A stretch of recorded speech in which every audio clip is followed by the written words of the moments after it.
Good morning to everyone. So here we are discussing structure of atom or atomic structure.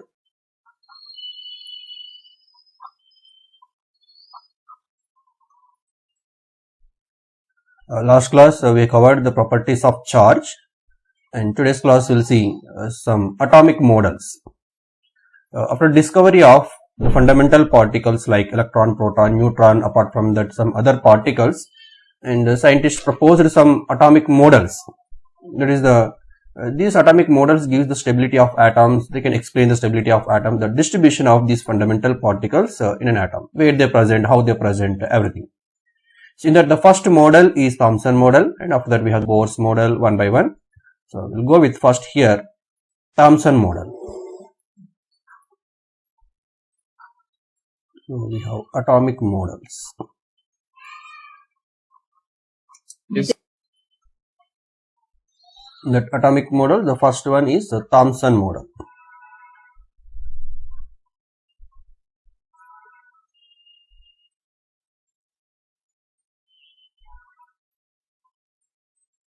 So at the time of proposal of Thomson, there is no discovery of neutron.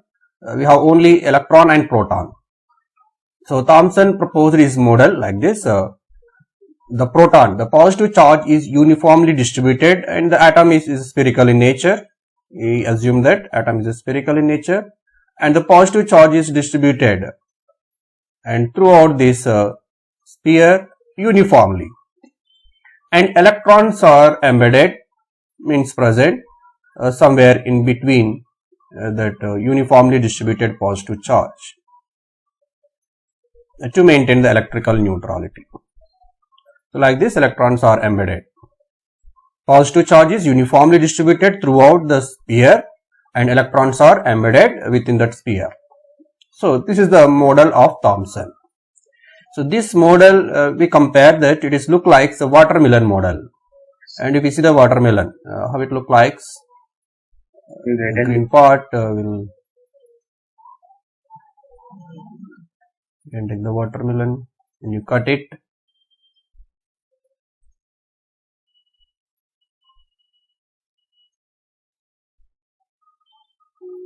And you can see the red fibrous part inside, it will be uniformly distributed. You can see that red fibrous in between. And this red part indicates the positive ion, that is the protons. Positive part is uniformly distributed, and electrons are embedded. Here electrons nothing but seeds. The electrons are embedded in between. We can see the watermelon, if you cut it exactly off, you can see the red fibrous form, dense mass inside, and the black seeds can be embedded somewhere. So what is Like this, he proposed that Thomson model. What Hence, Thomson model we can call watermelon model. So hence Thomson model we can compare with watermelon model. And this point you should remember. So here, that is the point. So positive charge is uniformly distributed. Electrons are embedded to maintain the electrical neutrality. That much. This is the Thomson model, but no information, no talk about the neutron here. Why? Because at the time neutron to discovered, that is why there is no neutron. And it is also compared with the other type of model. They are called plum pudding model, plum pudding or plum pudding model, and raisin pudding model. Plum pudding and raisin pudding model.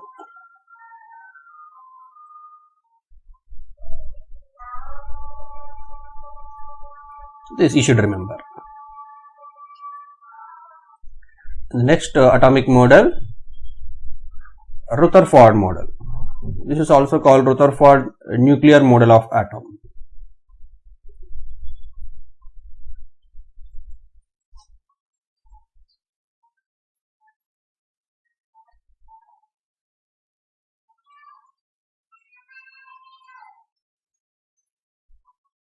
And these are important for your board level also. Sometimes they may ask you the question, explain about Rutherford nuclear model. Okay, that we will see. It's very important for competitive level also. This sometimes we can also called Rutherford alpha particle scattering experiment.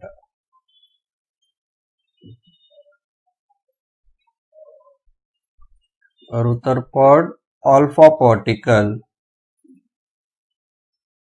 scattering experiment.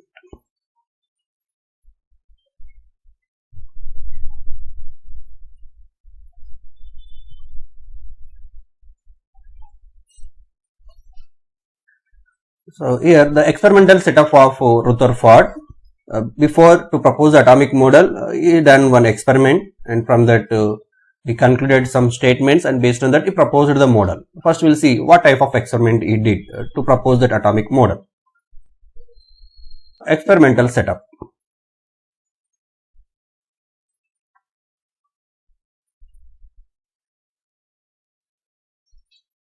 So here Rutherford has taken one source of alpha particle, and that is scattered and is passed to the one gold foil. Like this is the setup of Rutherford. Here we have the source of alpha particle. Then alpha particle can be emitted by the radioactive material. Let us take one radioactive material here. It can produce alpha particles, and this alpha particle is passed through the lead, which is having a small slit.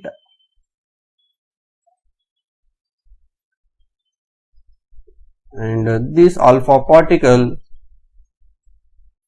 is passed to the one gold foil. He has taken one, which is also called gold foil experiment.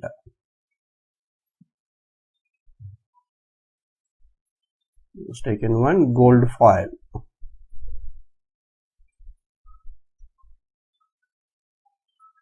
And this gold foil is circulated and covered with one circulating screen like this, which is coated with phosphorescent material. He kept one circular screen around this gold foil, which is coated with phosphorescent material zinc sulfide.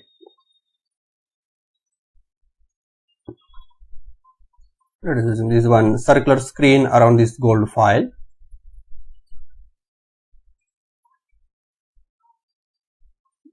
Which is coated with some phosphorescent mean, which can give some glow. When it heat it, it can give some glow. Then observe it is coated with some phosphorescent material.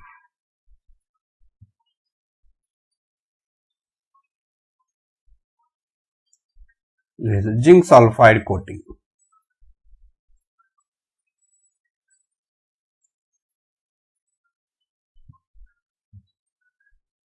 And these are the alpha particles which are coming from the source, and there is a lead plate which has a small slit. From that we can pass only monochromatic like radiation, alpha particles. And he observed that in this experiment, when you pass these alpha particles, and these particles can strike the screen with different angles.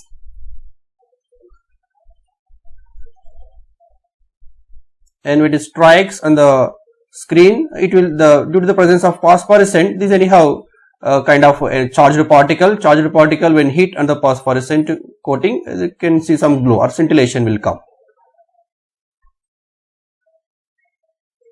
So like this. This is an experimental setup of the Rutherford. It is called Rutherford alpha particle scattering experiment, or we can say gold foil experiment.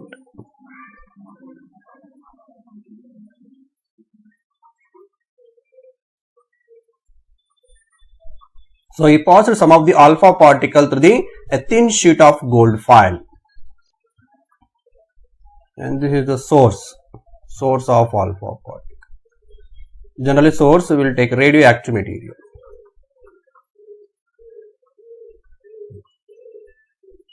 So this is the experimental setup, and based on this experimental setup, he observed some points. What are the observation means? He observed that most of the alpha particles they are moving without deflection like this. The observations are, let us take one gold atom. Let us assume this is a gold atom. Instead of taking that big structure, we'll go with the micro level. a single gold foil may contain a huge number of atoms. Let us assume here one gold atom is there. And he passed alpha particles. When alpha particle passed this gold atom, and he observed that most of the particles are moving without deflection, means kind of straight line pathway.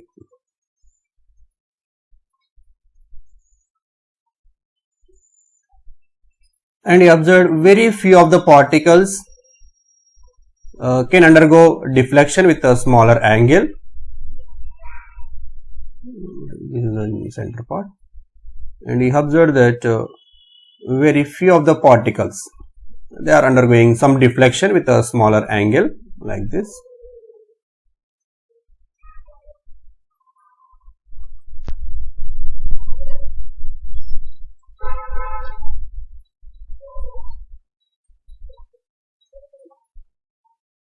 And still very less number of particles. Very less means out of 20,000 of alpha particle, one of the particle is coming back, bounced back with 180-degree angle as it is. Whatever the way it go, it will come back.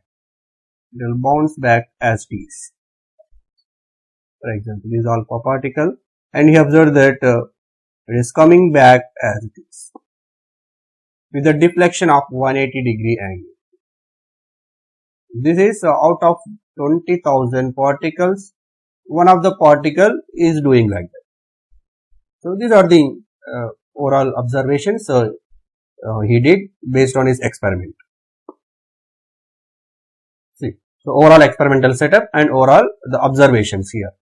So when he passed alpha particles, most of the alpha particles are moving without deflection, and few of the alpha particles are moving with deflection of a smaller angle, and very few of the particles, means out of 20,000 of alpha particles, one of the particles bounced back.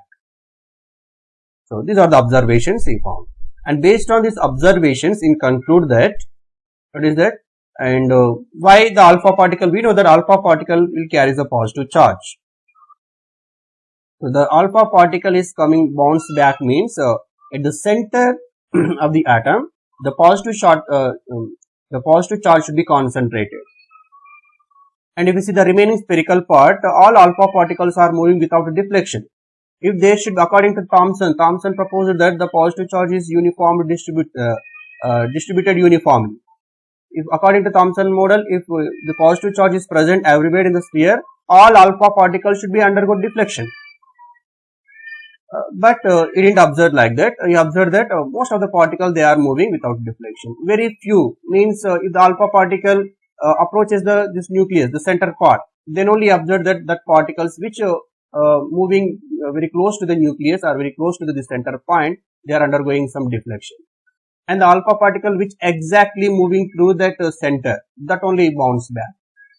So he conclude that most of the atom is empty only. Why? Because there is no deflection, and the positive part or the more mass part are mainly concentrated at the center of the atom.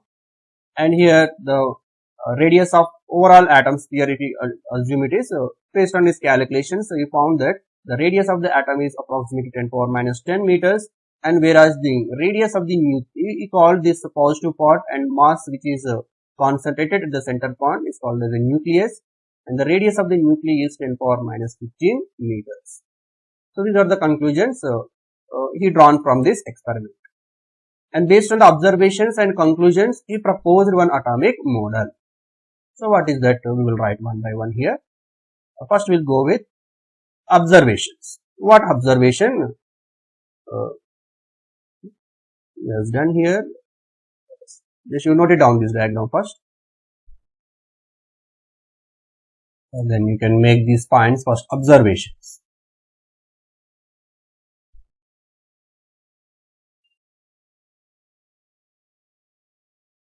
What observations he found? First one, most of the alpha particles pass to the gold foil without deflection.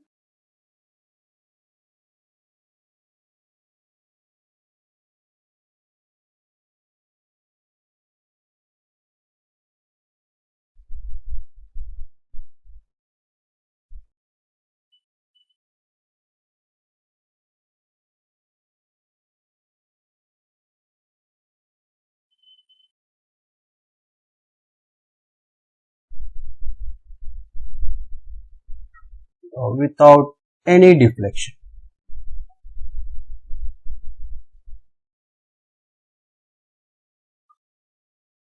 A small fraction of alpha particles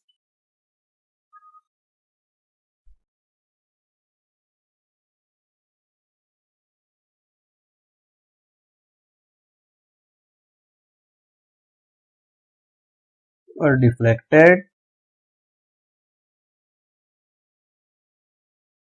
by small angle.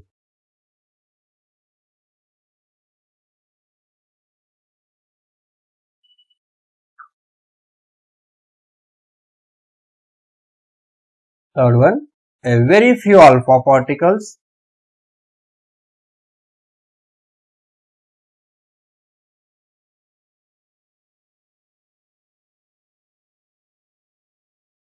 very few means here 1 out of 20,000.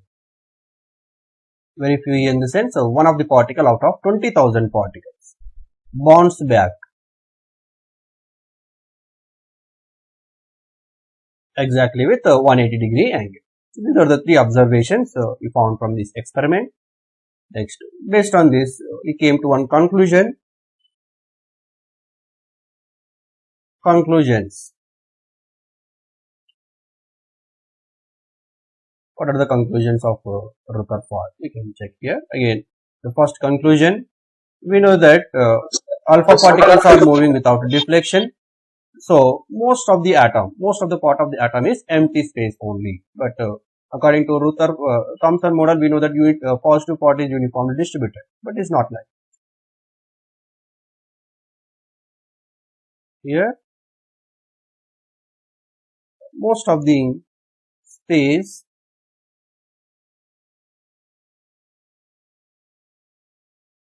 in atom is empty. Most of the space in an atom is empty. Second one, according to second observation, small fraction of alpha particles were deflected. Means what? The positive charge is concentrated at the center of the atom. The positive charge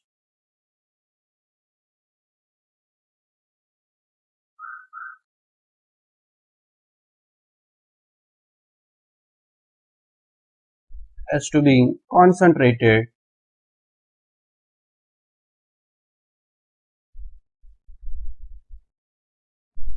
in a very small volume.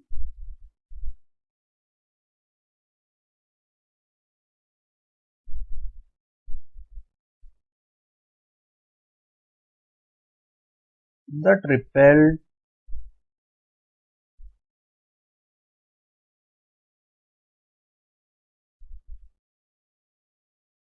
and deflected the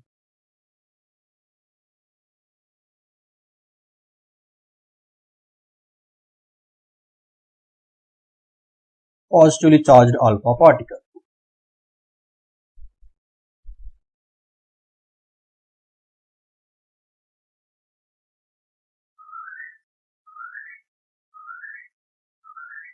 The positive charge has to be concentrated in a very small volume, so which repels the alpha particles. Based on calculations, we found that the radius of the atom is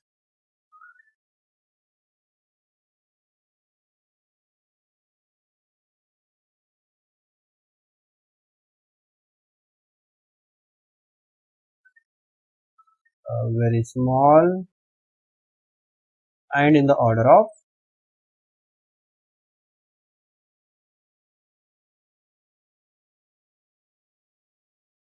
10 power minus 10 meters. You should remember this here. And while that of nucleus, Sir, 10 power minus 10 or 10 power minus 12, sir? minus 10 na? And while that of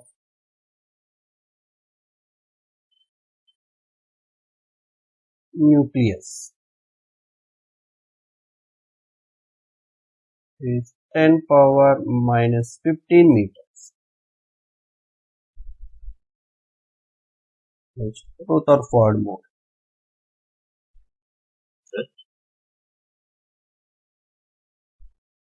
Rutherford model. So based on the above that observations and conclusions, finally proposed one atomic model.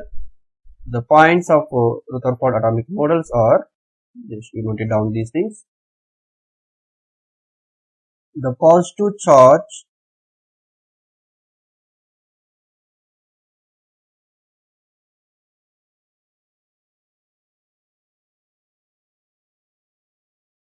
and most of the mass of the atom.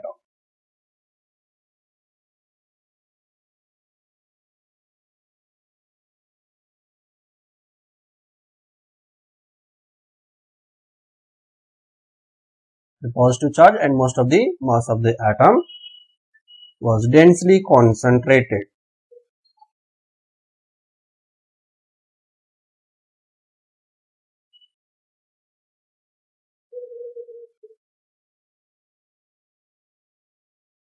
In extremely small region.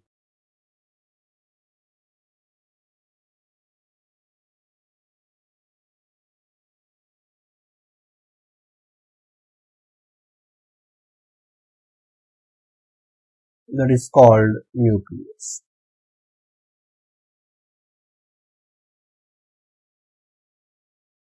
This point you should remember. According to his model, the positive charge and most of the mass of the atom was densely concentrated in extremely small region, that is at the center of the atom. That is called nucleus. Means nucleus is containing both positive charge and mass of the atom.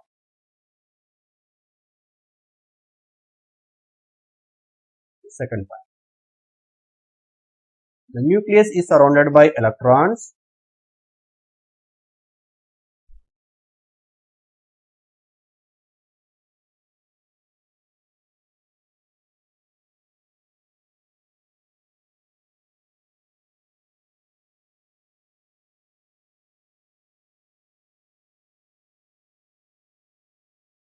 that move around the nucleus with a very high speed.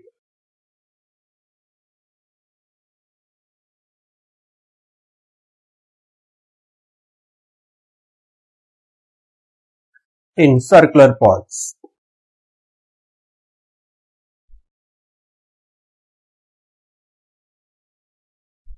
So the nucleus is surrounded by electrons that moves around the nucleus with a very high speed in circular paths, which are called orbits. The circular paths called orbits. Orbit means the path of electron which revolve around the nucleus.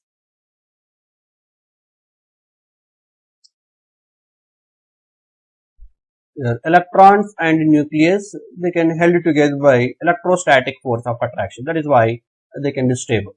Electron and nucleus.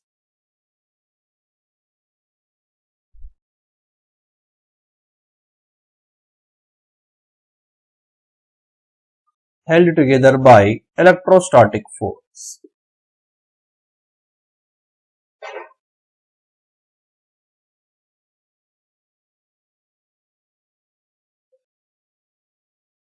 And one more, Rutherford model we can also call planetary model or nuclear model. Why? Because here the positive part, the nucleus is resembles the sun, the planetary model, and the electrons are revolving around the sun like planets.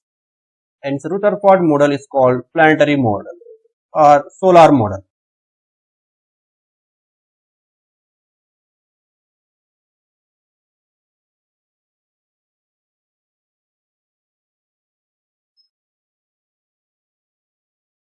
Planetary model.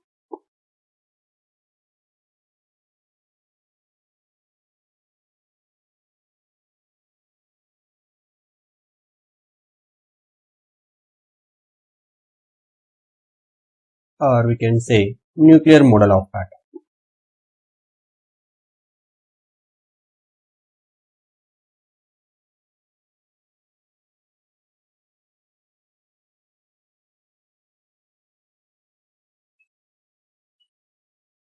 So these are the proposals of Rutherford atomic model.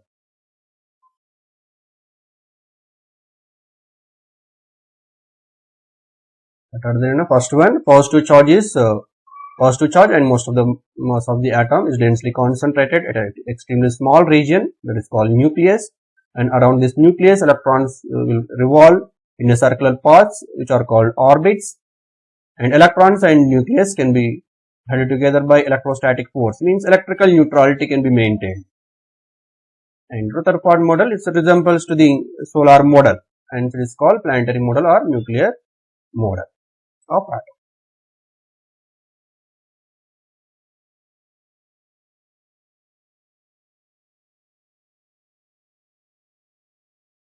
Now we'll see together this. You can write the model of Rutherford atomic model.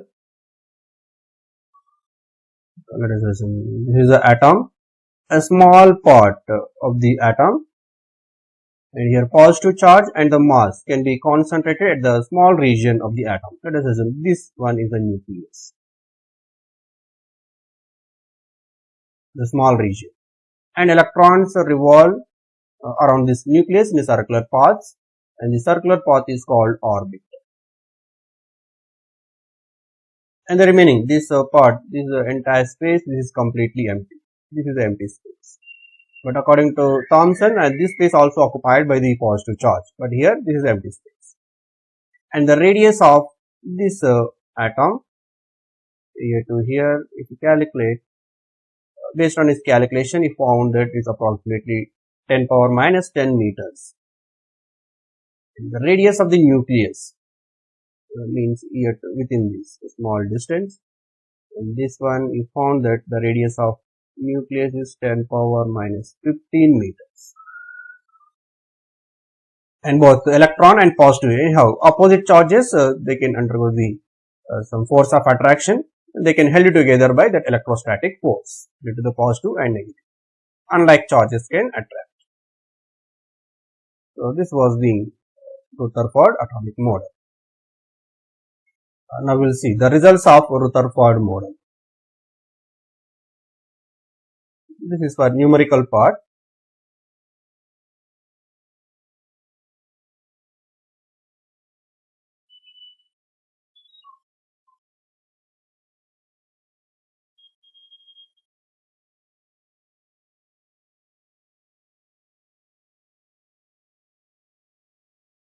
First one here. So according to this experiment, finally we conclude that the radius of atom is how much?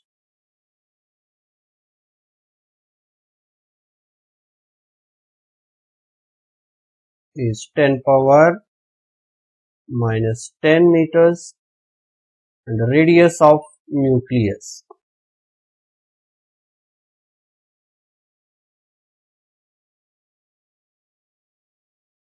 how much it is? 10 power minus 15 meters. Now based on this, you calculate volume of atom.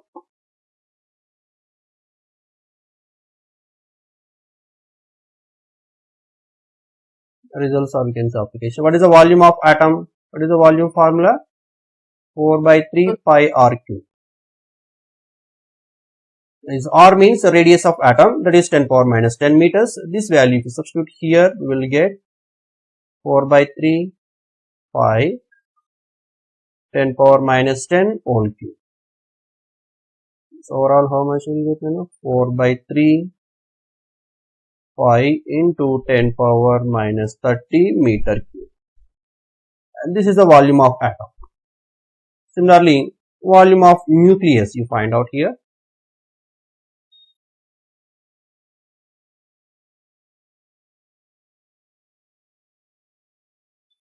Volume of nucleus. Same again, 4 by 3 pi r cube, but where r is 10 power minus 15.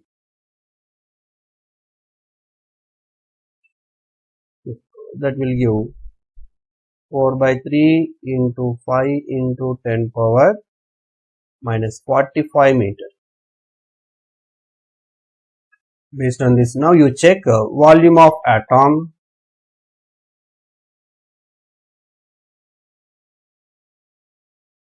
by volume of nucleus.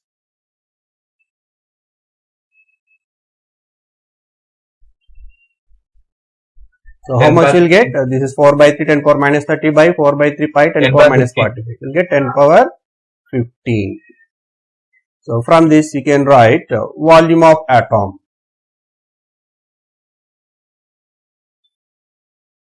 is equals to 10 power 15 times of volume of nucleus.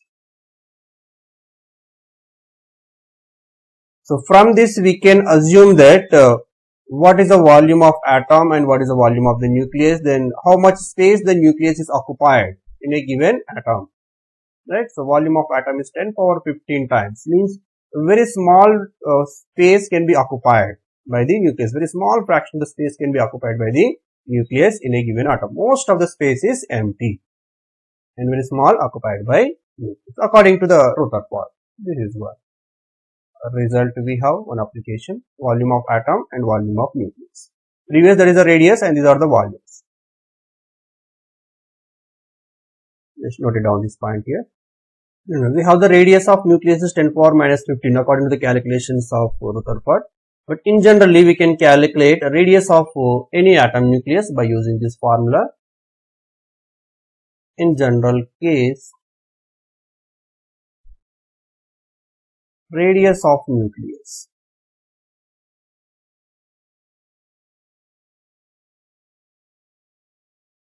the formula R is equals to R naught into a power 1 by 2. This is a formula to calculate radius of nucleus, and where R indicates radius of the nucleus,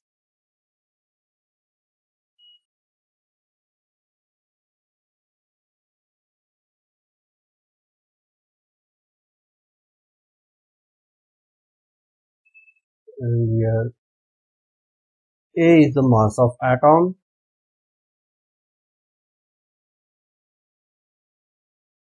nothing but atomic mass,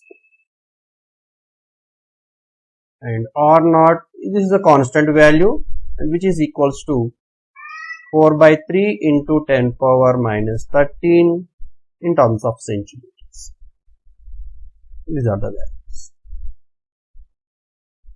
So by using this formula we can calculate the radius of a nucleus. Let us take one basic question here.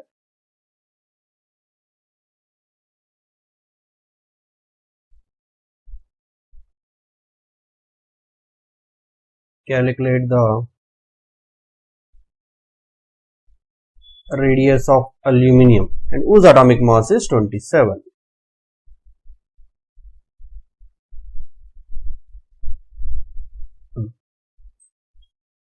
So just the formula, radius R is equals to 4 by 3 into 10 power minus 13. This is 27 power 1 by 3. How much will you get, Nana? So 27 means 3 power 3, it cancels out, 3 cancels out, you will get 4 into 10 power minus 13 centimeters. This is the radius of that aluminum. So like this you can calculate the approximate values. So we have 2 more applications here that we can see in the next class. After this we will stop.